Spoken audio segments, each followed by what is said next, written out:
Inselmilkom u nilqakom għal dibattitu ieħor. Kif tafu, aħna fid-dibattitu tagħna l-importanti huwa dejjem l-argument, ma rridx nisma' ħafna retorika żejda u ma nittollerax interruzzjonijiet jekk mhux minn għandi. Il-mistednin tal-lum huma fuq naħa għandi il-whip tal-Grupp Parlamentari Laburista Dr. Naomi Kakija u fuq naħa l-oħra għandi l-Deputat Speaker is-Sur David Agius. Grazzi ħafna tal-li il-qajtu l-istedina tiegħi. Is-suġġett tal-lum huwa l-etika parlamentari. U biex nidħlu mal-ewwel fis-suġġett għandna dal-filmat żgħir ħansegu lilhom u nibdew bid-diskussjoni. Li issa għandna Prim Ministru illi mhux biss qiegħed jiddefendi dak li huwa indefensibbli, iżda li qiegħed jikkundanna lil gvern sħiħ tiegħu responsabbli għal din is-serqa. Din hija kwistjoni, Sur President, ta' importanza pubblika urġenti. Jekk jidhirlek illi dawn huma pantomini, allura għadkom ma fimtu assolutament xejn. Għaddi għak joġbok, ħalli kun istandaċili. Din is-sedja qed talqilna ħalqna. Din in-naħa mhijiex se toqgħod tbaxxi rasa. Mela, ħanibda bik, David. Il-kodiċi ta' etika tal-membri parlamentari tagħna tal-parlamentana, l-ewwel sentenza tajtek. Membru tal-Kamra tad-Deputati għandu f'kull waqt sew jekk ġewwa jew barra il-Kamra iġipruħu b'mod illi jkun jixed l-istatus u d-dinjità tal-Kamra tad-Deputati. Issa jidilli illi dik id-daqsxejn ta' klipp li urejna qed turi li dan mhux il-każ. Jiena għalija kienu xeni tal-mistħija li ġraw dal-jumejn fil-Parlament.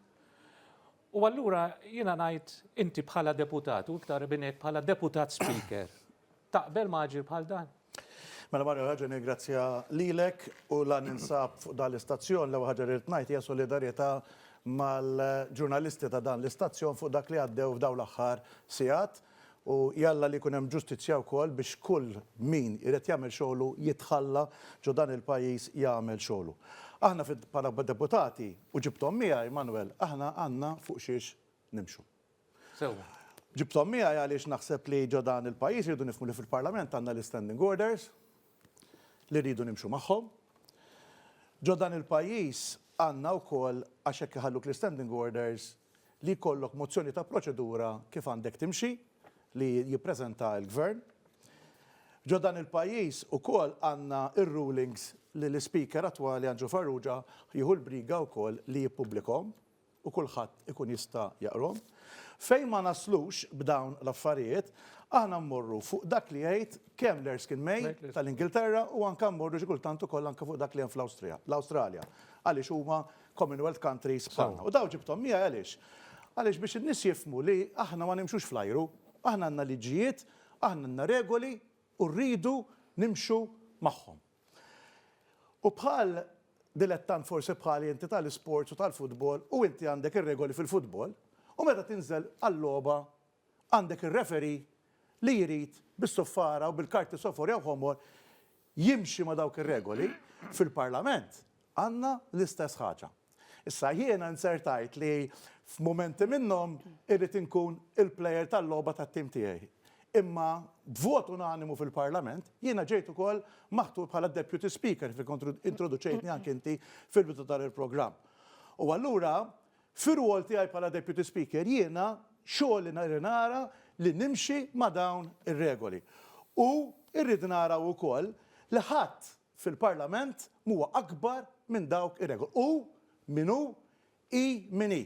Jiena mhux bil-ġimgħa li għaddiet, imma ta' qabel meta kont jien speaker tal-Kamra u Naomi hawnhekk tista' tixhed dan, kellna sitwazzjoni fejn kelli nwaqqaf il-Kamra għaliex kien hemm majjat u distorbju. Jiena ħriġt mill-Kamra, għajjat liż-żewġ whips u għattilhom l-standing orders tagħna jgħidu b'mod ċar li jekk ikun hemm xi ħadd li ħajtellef jien dak il-persuna se jispiċċa dik is-seduta ma jispiċċaħiex, jiġifieri jitlaq barra mill-Kamra. U għattilhom waslu dan lid-deputati taż-żewġ naħat tal-Kamra. Dħalt fil-Kamra u wassalt il-messaġġ ċar liż-żewġ deputati id-deputati kollha taż-żewġ naħat tal-Kamra.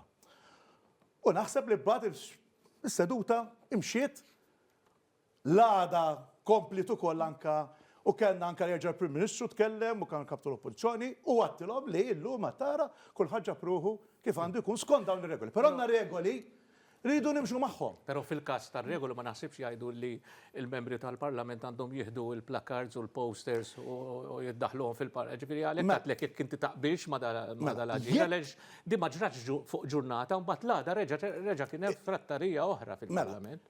Jekk fil-futbol inti tmess il-ballun bidejk ġol kaxxa, ir-referi x'irid jagħmel? Isaffar penalty. Jekk ma tkunx il-gowler. Jekk ma tkunx il-gowler.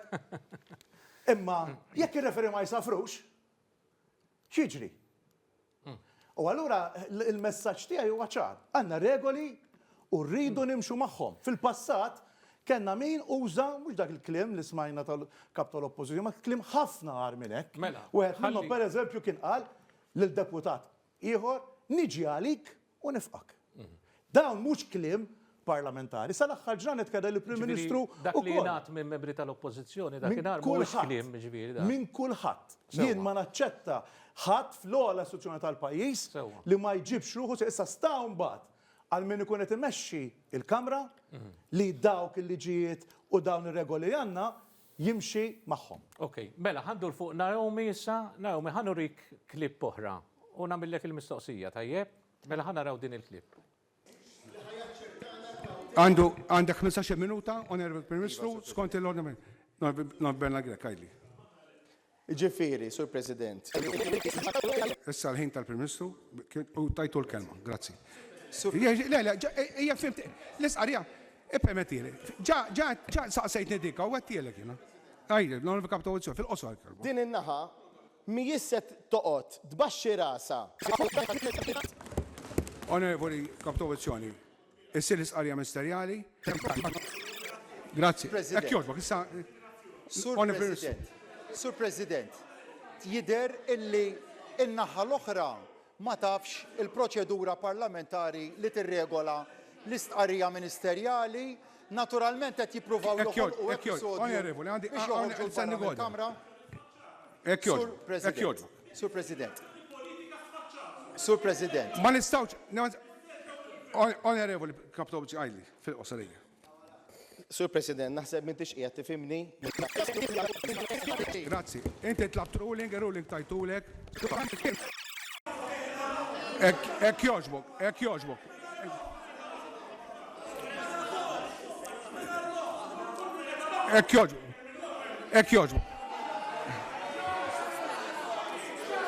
Il-Kamra hija sospiża. ħanati ruling dal-kas. ħantiħi ruling, kompli Prim Ministru. ħantiħi ruling. Imma ovvjament. Sur President. Għandek raġun, imma jena tisma' kull point of order. L-ovi Kap tal-Oppożizzjoni. Sur President, jiena tlabt. This is ministerial, interruzzjoni tkollu. Sur President. U allura, Mr. Speaker, għandek twaqqaf lill-Prim Ministru. Grazzi. Issa jekk inti m'intix kapaċi iżżomm Mela, il-Prim Ministru grazzi. ma dak illi qed tajt nirringrazzjak. Grazzi. Ma dak illi qed tajt Mela, stess. grazzi. Nafu l-korx naħsbu dwar. Rigward taħseb inti. Mela, hemmhekk rajna iktar minn daw ix-xeni, naturalment fejn rajtu fast forward għax kien hemm tul iktar u hawnhekk m'għandniex iċ-ċans li nsegwuh kollu u kien hemm 5 darbiet sospensjoni tal-Kamra. Issa, ħansaqsik Naomi, fl-opinjoni tiegħi kien hemm ksur ta' privileġġ fil-da, però jiena imkien ma naf illi l-Speaker ta' xi ruling dwar dan il-ksur tal-privileġġ, x'inhi l-pożizzjoni allura? Naħseb li speaker żamejn neħdaq xejn okkupat fl-aħħar ġimgħat u jiena marfa illi minn dakinhar mis-seduta ta' nhar it-tlieta għandu naħseb 3 rulings pendenti li speaker u wieħed tajjeb illi jispjega illi biex jingħata ruling ikun hemm ħafna studju wieħed jirreferi għall standing orders, għal rulings preċedenti, ġifieri jiena naf biċ-ċert illi bħalma s-soltu l-speaker tal-Kamra jagħti rulings tiegħu fl-iqsar żmien possibbli, naħseb illi fil-ġranet li ġejjin la terġa' tibda tiltaqa' il-Kamra dawn ir-rulings ħajnataw fosthom. Jiena wkoll tlabt ksur ta' privileġġ fil-konfront ta' deputat Karel Aquilina minħabba raġunijiet li huma ovvji għal kulħadd biex jara. Però irrid ngħid, Manuel, jiena nieħu pjaċir nara lil David iġor miegħu l-standing orders u rulings tal-speaker għaliex tajjeb illi ikunu jafuhom l-oppożizzjoni u naħa tal-gvern ukoll, mhux biss illi nirreferu għalihom, però li nirrispettawhom f'kull ħin u f'kull mument. U għalhekk naħseb li daqsxejn surreali illi f'din il-ġimgħa qegħdin nisimgħu din it-tip ta' retorika min-naħa tal-oppożizzjoni għaliex fil-verità meta ġejna l-mument tal-prova fil-Kamra, kellna kap tal-oppożizzjoni li dil-ġimgħa stess ġiet ċensurat minħabba li ma jridx jirtira kliem oġġezzjonabbli li qal fil-Kamra biksur tal-istess standing orders. Jiena nifhem il-pożizzjoni ta' David taf li nirrispettak ħafna, imma naħseb il-mistoqsija hija naturali f'dan il-każ, ġir meta għandek xi ħadd bħal Karel Aquilina illi qal dak id-diskors fil-Kamra din il-ġimgħa. Dana fissem il-grupp parlamentari tal-Nazzjonalista qed jitkellem fissem il-kap Bernard Grek fissimkom bħala deputati, jew dan qiegħed tant jaġixxi għal rasu illi minkejja li għandek deputati fuq naħa tagħkom David il-naf li qed iħossuhom skomdi dan l-atteġġjament. Jiena Manuel din il-ġimgħa ġiex deputati nazzjonalisti kellmuni qalu li isma' jiena m'iniex komdu dan it-tip ta' ġir ma jirriflettix kif naħsibha jiena. Imma allura ħanibqgħu għaddejjin hekk aħna possibbli ħadd ma jista' ikellmu lil dan il-bniedem għax jiena taf x'inhi l-sfortuna f'dan kollu Manuel naħseb illi l-aġir tal-ftit hawnhekk jirrifletti fuq kulħadd, mhux biss fuq il-Grupp Parlamentari Nazzjonalista sfortunatament, imma fuq il-membri parlamentari kollha. U dik verament jiddispjaċini għax jiena meta n-nies iċemplu din il-ġimgħa u jgħiduli hemmhekk x'qed tagħmlu fil-Parlament u tistenni x'aħjar, ifisser li tant niżilna l-standards fil-Parlament illi nies jgħidu normali, jew saru affarijiet normali, ma le dawn mhumiex affarijiet normali li jkollok kap tal-oppożizzjoni illi jgħidlek li s-sedja qed talqilha ħalqa, aħna nirrispettawhom ir-regoli jew le, jew meta jaqblilna biss, għax jiena naħseb li dik hija l-kwistjoni vera li rispett lejn is-sedja huwa ta' parsi u meta jaqblilna biss. Però r-regoli kif qal David qegħdin hemmhekk għal kulħadd u jiena nippretendi illi nirrispettaw iktar lis-sedja, nirrispettaw iktar lil xulxin u dak li qed jistenna minna il-poplu Malti. David, minna ħatijak, kieku kont inti s-sedja. U jkollok il-Karel Aquilina jitkellem ma nafx kif beda jgħid jekk għax int kapaċi taħseb u ma taħsibx.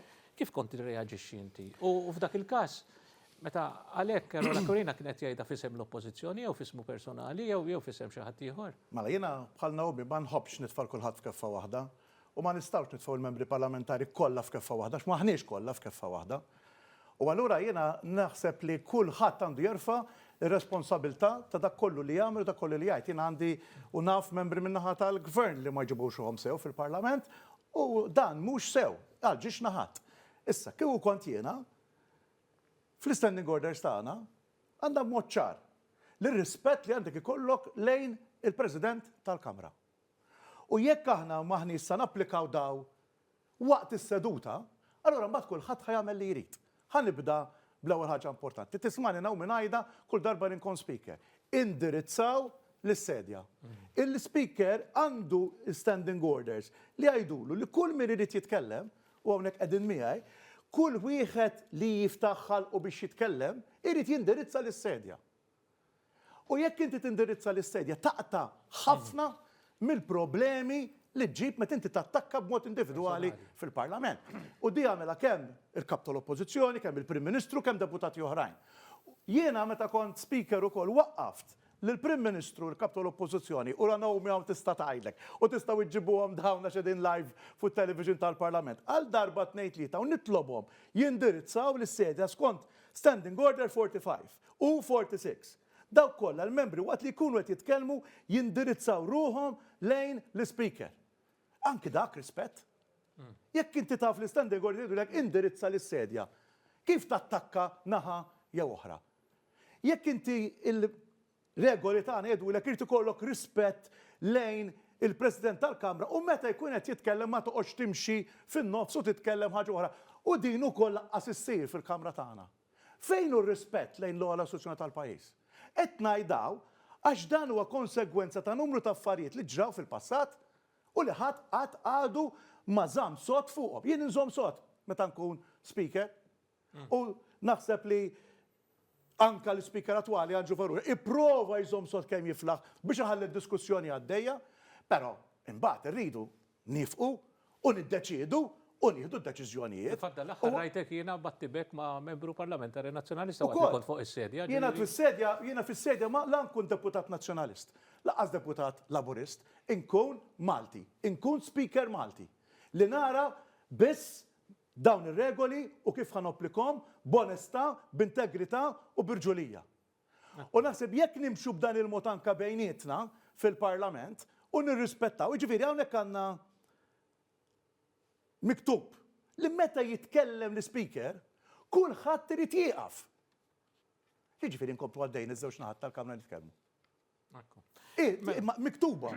Jiġifieri ir-rispett li għandek ikollok lejn l-speaker huwa u miktuba fil-56. Hemm sanzjonijiet imma jekk xi ħadd ma jobdihiex. Żgur li hemm. U żgur li hemm u qegħdin miktubin. Jiġifieri l-speaker kif xi ħadd ma jobdix dak li jgħid l-speaker, jista' jinnejmjah. Jista' jgħidlu, onorevoli, inti mhux tiġibru hekk skont dawn l-standing orders, hekk jogħġbok hemm il-bib u tlaq il-barra. U jien għattilhom liż-żewġ whips, jekk ikomplu sejrin b'dil attitudni, barra ħajispiċċaw. Imma rridu nagħmluha.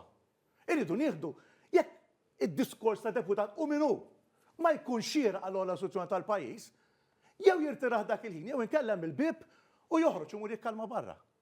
Ma jistax ikun li ġodan il-Parlament Malti nibqgħu għaddejjin u ilna snin għaddejjin ta' di mhux tal-bieraħ, di mhux tal-ġimgħa għaddiet, di mhux ta' qabel. Jien ili fil-Parlament Malti dawn 5 leġiżlazzjonijiet. U kif għatlek, rajt min juża klim oxxen, klim pastas, klim ta' eksu ta' eksu, jekk tnajdhom l wara l-programm mhux ta' min jgħidhom qudiem il-kameras. Niġi għaliku nifqa' għax dik qiegħda kulħadd jafu dwarha u jisumu xejn. Ma nistawx.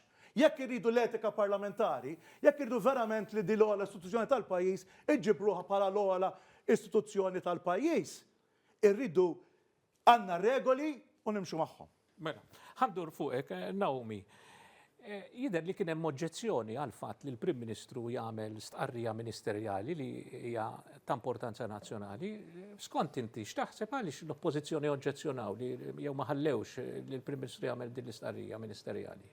Mela qabel xejn biex immur pass lura, jiena qed nifhem illi la kif aġixxa Kerla Kwirina din il-ġimgħa u laqqas il-kap tal-Oppożizzjoni ma kien jirrifletti x-xewqat tal-bqija tal-Grupp Parlamentari. U nieħu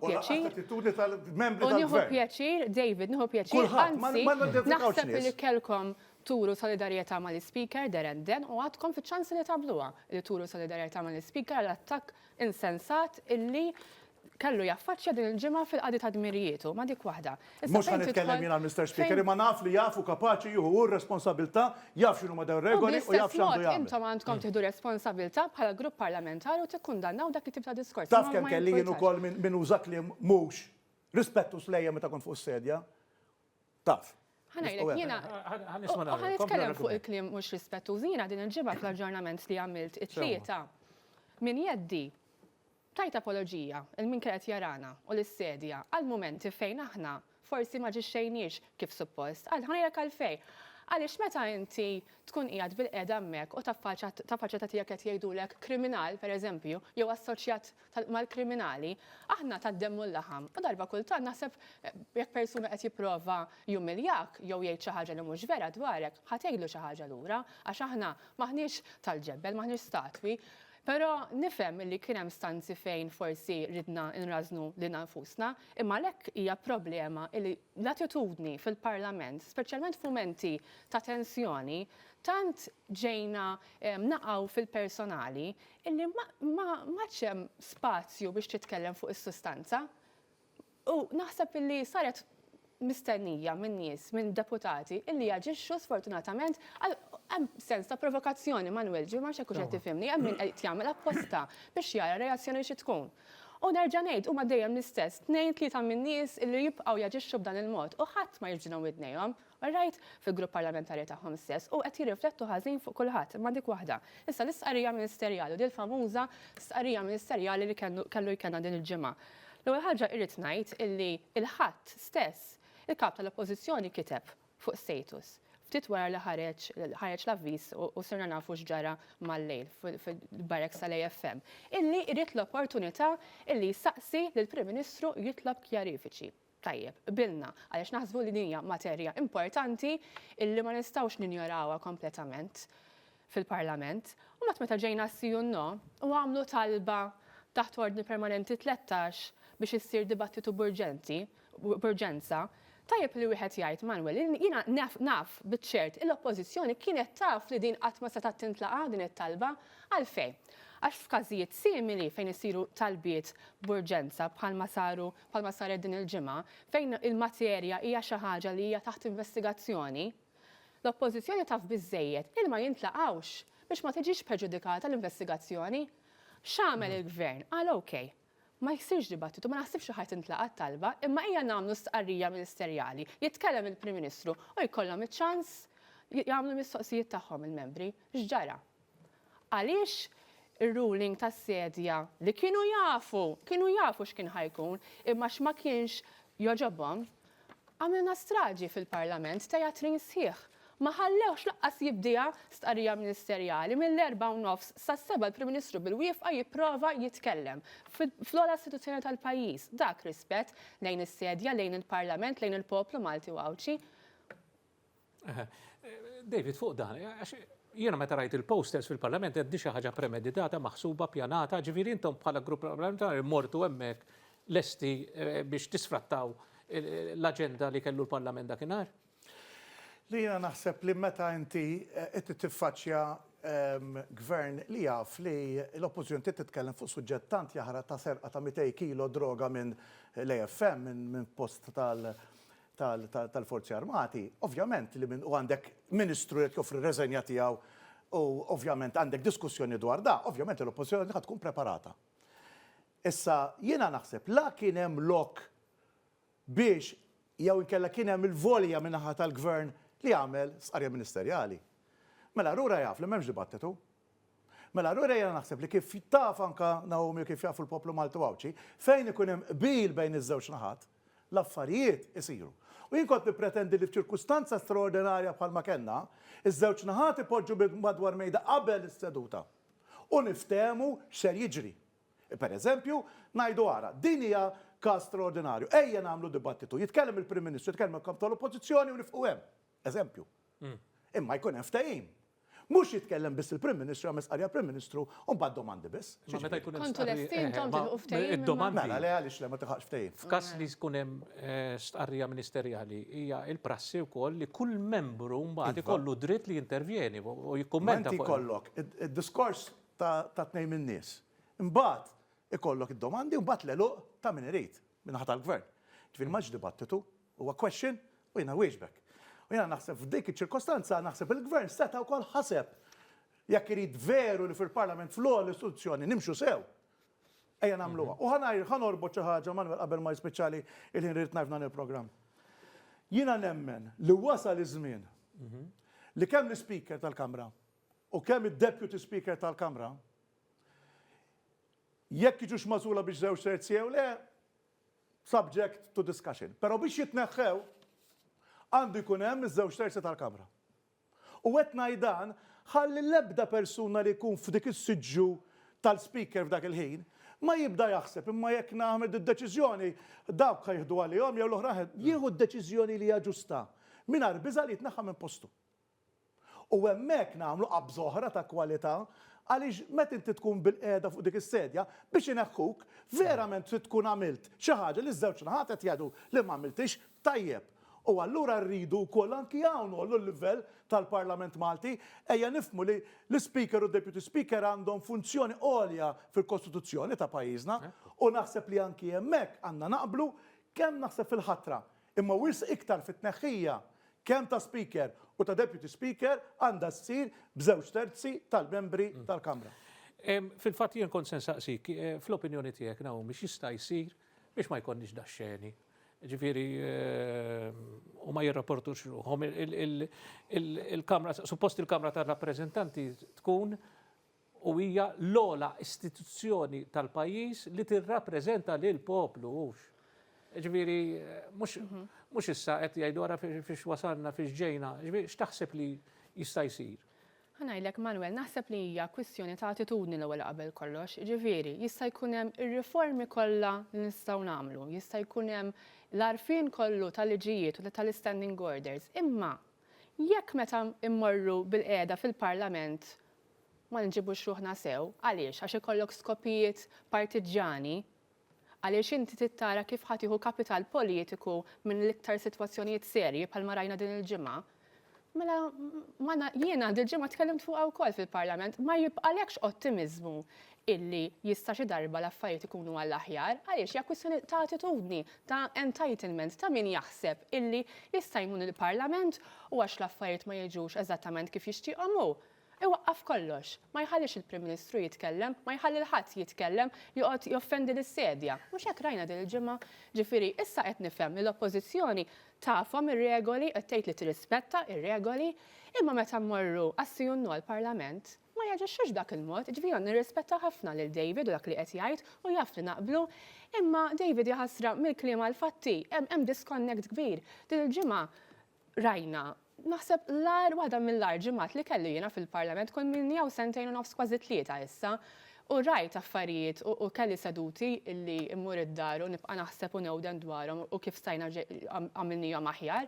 Imma din il-ġimgħa verament bissejna l-qiegħ għax rajta kienet strateġija biex l-affarijiet fil-Parlament jifqu. U għad nitkellmu dwar qbil, nitkellmu dwar qbil bejn il-ġiex naħat, ħafna drabi vera ta' jkun hemm qbil fuq affarijiet, però jiddispjaċini ngħid, pereżempju din il-ġimgħa provajt nilħaq qbil fuq seduti ekstra biex impattu għal seduti li ħanet il-fu din il-ġimgħa minħabba l-karnival u anka għal-ħela ta' ħin li kellna din il-ġimgħa waqt li suppost saret l-istqarrija ministerjali. Għax jien għandi l-ministri qed jiġru waraj għandhom ħafna abbozzi li jixtiequ jresqu għandna programm leġislattiv b'saħħtu bħala gvern, imma ma kienx hemm qbil. Sadi mhux qed ngħidu qed nippruvaw nirriformaw xi ħaġa kbira, seduti jew ħin żejjed biex jiltaqa' il-Parlament. Ma kienx hemm qbil, Manuel. Aħseb wara kemm ħanaqblu fuq affarijiet li jmorru ferm u ferm oltre minn hekk. Però m'għandekx għalfejn tfittex il-qbil fuq dik il-ħaġa, x'inti għandek sqarrija. Iva, għandek mozzjoni ta' proċedura. Ħalli kieku għamilniha qbil jaħasra żgur. Jien hekk għamilt imbagħad għall-ġornajt. Għandek kull dritt. Iva, mhux hekk. Żgur li għal ħares m'għandix id-dritt għax kieku staġnat Parlament. Imma, żgur, imma kemm kienet tkun sabiħa li kieku rnexxielna nagħmluha biqbil, imma ma kienx hemm rieda għalfejn għax qegħdin f'tempra fejn kulħadd isabbat saqajh biex nidhru b'saħħitna fil-Parlament għax dak li jiġri ta' meta ma jkollokx argument toqgħod issabbat saqajk b'għad tfal żgħar biex minn għalina nieħdu xi tip ta' kapital politiku. Imma li ġara qul din il-ġimgħa iddiżappuntajna lil Malta għawdex kollu bla ġir tagħna. David, minna ħatijak inti, meta biex nevitaw li konna daw ix-xeni disgustanti ħafna drabi n-nies minn barra anke jikkritikaw il-fatt li jiġi mxandar is-seduta tal-Parlament, jikkritikaw għas-sens, jgħidu għax daw ħafna minnhom qed imorru hemmhekk il-Kamra tkun vojta, però għax jidhru fuq it-television allura noqogħdu nagħmlu ħafna diskorsi u għaw min jgħidlek illi anke l-ħin tad-diskorsi fil-Parlament għandu jitnaqqas. Ġili nitkellmu wkoll u nisimgħu min jgħid illi jisma' l-membri parlamentari mhux imħallsin u għandhom ikollhom salarju sura ta' nies bħala jekk ikunu full-time employees tal-Parlament. Jitkellmu fuq il-ħinijiet, fuq il-pagi u li jkollhom staff b'xi mod ikollhom għajnuna amministrattiva biex jaqdu. Issa, minkejja da kollu imma imbagħad daw se jbidlu s-sitwazzjoni li qed nitkellmu fuqha li konna daxxenati fil-Parlament. Dak li semmejt inti kollu rridu dibattuh, jekk iridu Parlament aħjar. Li jkollna full-time members of Parliament, li jkollhom l-istaff, mela le li jkollhom l-għajnuna neċessarja. Però fuq kollox irridu nirrispettaw ir-regoli kulħadd, mill-Prim Ministru sal-membri parlamentari. Kulħadd. Dak li ġara din il-ġimgħa huwa dak iż-żerija li nżeret fil-passat. U li ħadd ma qatala rasa biex ngħidu da mhux suppost isir dan il-Parlament, dan id-diskors mhux suppost jingħad, hekk għandna nġibu ruħna. Issa, illum qegħdin naħsdu l-frott ta' dak li ġara fil-passat. U jiena ngħid, għadu mhux tard. Għadna fil-mument. Jekk il-membri parlamentari kollha jifmu x'inhuma regoli u nibdew napplikawhom. Kwestjoni ta' rieda. U nibdew napplikawhom. Irid ikollhom Le ir-rieda. apart ir-rieda. Għax plejer tal-futbol jista' jkollu rieda kemm trid. Però jekk tik daqqa ta' sieq quddiem kulħadd, ir-referi ma jistax ma jkeċċiex. Ekku. Imma mhux intik daqqa ta' sieq, intik daqqa ġew iċċek u nibqa' nelab. Iva. All right? Sfortunatament Jiġifieri, fil-Parlament ir-regoli il-plejers qegħdin hemm. l-referi qed isawtu wkoll. Issa, jekk ir-referi u minnu b'rispett enormi lejn min imexxi l-Kamra fiċ-ċirkustanzi kollha u għalhekk qed ngħid hawnhekk li rid ikollna speaker li jkun biż-żewġ terzi tal-Kamra bil-vot kemm meta jinħatar wisq iktar biex itneħħa. U li nżommu qiebes u mbagħad ħadd ma jieħu għalih. U li nimxu skont dawn l-standing orders li jgħidlek li anke l-wan meta jitkellem l-speaker irid jinstama' mingħajr interruzzjoni. Jekk tikser di, tafx li konsekwenza li inti ma tistax tuża kliem offensiv u mhux xieraq kontra sieħbek. Ma tindirizzax il-sieħbek ma tindirizza l-sedja. Inkompli għaddej li hawnhekk għandek jekk taqbad minn standing orders minn number 45 l-ordni fil-Kamra u tibqa' sejra sa 68. Inkissru dil-ġimgħa regolament. Jekk allura int għandek plej li jett kull darba jiffawlja mhux referi mhux isaffarlu fawl. X'ħaj jagħmel dak il-bej jibqa' jiffawlja. Mela jew għax anke jekk persuna mbagħad it-tim jispiċċa plejer inqas jew dik jew l-oħra, awtomatika il-mentalità tan-nies qed tirrealizza x'qed jiġri. U allura jiena mhux minn naħa waħda biss qed ngħid minn żewġ naħat. Jiena konti qed fit-tarf. Mhux il-ġimgħa li għaddiet minn ta' qabel li wara li wissejt il-Kamra ġa kien hemm deputat minn naħa tal-Gvern, anzi iktar minn deputat li prova jerġa' jfixkel u ħarsa tajtu u ma reġax għamilha. Għax kieku reġa' għamilha kien jispiċċa barra. U qed ngħid dan għaliex? Għaliex jekk inti teacher fi klassi u għandek tifel qed iħarbatlek il-klassi. Il-klassi kollha ħażina? Le. Jekk għandek plejer tal-futbol u qed jagħmel dal-ħażin kollu, it-tim kollu ħażin? Le. Imma jekk ir-referi mhux qed iżomm ma dak li huwa regoli u jien naħseb li referendum tu aktar forza fil-Parlament Malti, jiġifieri li l-speaker idu aktar forza biex ikun san fid-deċiżjonijiet li jieħu, allura jiena nebża li ċirkustanzi bħal dawn jista' jerġgħu jiġrunna. Mela, l-aħħar il-ħin għazna fl-ifadda. Naomi, inti bħala deputata Zazua, mux bħal David. David ilu hemm għatlu sogortu fil-Parlament. Ħames leġislaturi. Imma inti għadek deputata Zazua. Tħoss il-ħtieġa illi allura fil-Parlament jitrażżan dal-sens ta' patriotizmu, jien dejjem ngħid illi l-Parlament partiġanizmu, mhux patriotizmu, partiġanizmu. Jiena dejjem ngħid illi il-Parlament għandu jkun rifless tal-interess nazzjonali. Ġifieri li jridu nelevawh mill-livell ta' partiti politiċi u verament ikun il-post li jagħti ġieħ lil pajjiżna għaliex jaħdem fl-interess nazzjonali u mhux partiġjan.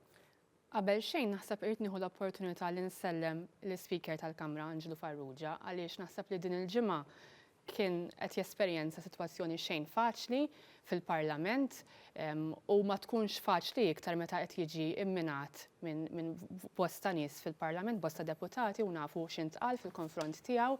Naħseb li Anġlu Farrugia. Anġlu Farrugia kemm ilu biddel ħafna affarijiet ġab l-awtonomija tal-Parlament, ġifieri biddel ħafna. Effiċenza li ma bħala l-ewwel semmejna rulings, naħseb l-ewwel stanza li naf li rulings ma natax mill-ewwel fis-seduta ta' wara u nafu għalfejn għax kellu ħafna u ħafna transcripts x'jaqra u x'jistudja. Ġifieri naħseb qabel xejn inkun ġusta miegħu b'dak is-sens, però ma nistax nifhem David għalfejn qed tgħid isek donnu qed tinsinma li l-Oppożizzjoni qed tabbuża minn regolamenti fil-Parlament li setgħu jkunu aħjar jew li mhux jiġu nforzati biżejjed. Tinkwetani ħafna tajtek. Inti qed tajt għax mhux qed ikun hemm yellow cards u referees. Ma nistax nifhem, ġifieri inti trid ir-regolamenti li jkunu aħjar u iktar ċari u jinfurzawhom iktar biex iġġib ruħek ta' nies. Ma nistax nifhmu dal-argument, ġifieri jiena naħseb anke jekk tmur il-Parlament l-ewwel darba qatt ma tkun rajt l-standing orders, tkun taf mingħajr ma trid illi tiġġib ruħek ta' nies, tiġġib rispett lejn il-kollegi, lejn l-speaker, ma tix tkun taf l-standing orders bl-amment, naħseb imma insomma ma jimportax.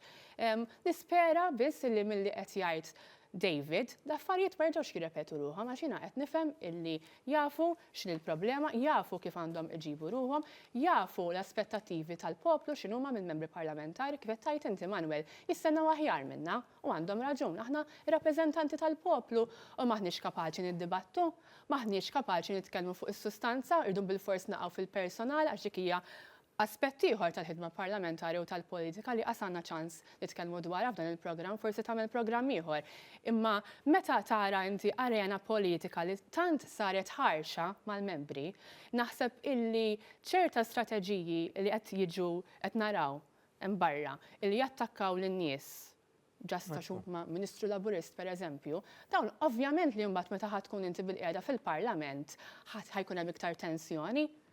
Qed tifhem hija naħseb ukoll riżultat ta' klima tqila ħafna politikament, klima illi m'għadix tħares lejn il-politiċi bħala umani first and foremost, imma naraw aħna nies nużawhom, narmuhom, nippruvaw nagħmluhom ħajjithom infern, dik hija l-arena politika llum. Allura ovvjament mhux qed nistenna li fil-Parlament jiena llum il-ġurnata l-affarijiet jimxu mod ieħor u ngħidha din b'diżappunt kbir. Diżappunt kbir għax jiena bħalma referejt għalija sew inti kun għadni ġdida tħalt b'ottimizmu kbir u għat għandi ottimizmu li nistgħu nagħmlu tibdil strutturali, hemm ħafna affarijiet li nixtieq nara fil-Parlament, jien nixtieq nara pereżempju Parlament illi jkollu iktar diskussjonijiet mingħajr vot. pereżempju, għaliex aħna għandna bil-forsi nirreferu għal. Tikkondizzjonat tal-vot daqsxejn mhux hekk? Tikkondizzjonali u jiena naħseb li l-Parlament għandu jkollu iktar avenues biex jiddiskutu l-affarijiet li qed jitkellmu dwarhom minn nies hemm barra. Fil-plenarja wkoll, ġifieri mhux fil-kumitati, għandna ħafna kumitati li jagħmlu xogħol siewi, imma hemm ħafna tibdil strutturali u tibdil ukoll fil-mod kif inġibu ruħna, ġifieri kollox ma kollox.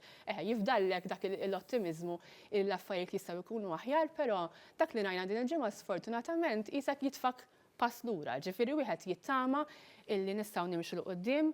Qabel xejn nerġa' ngħid dak li rajt dil-ġimgħa fil-konfront tal-speaker weġġani ħafna. Lilna tistgħu tgħidulna li tridu. Imma min qiegħed imexxi lill-Kamra naħseb li kien ħalqu ferm aħjar minn hekk.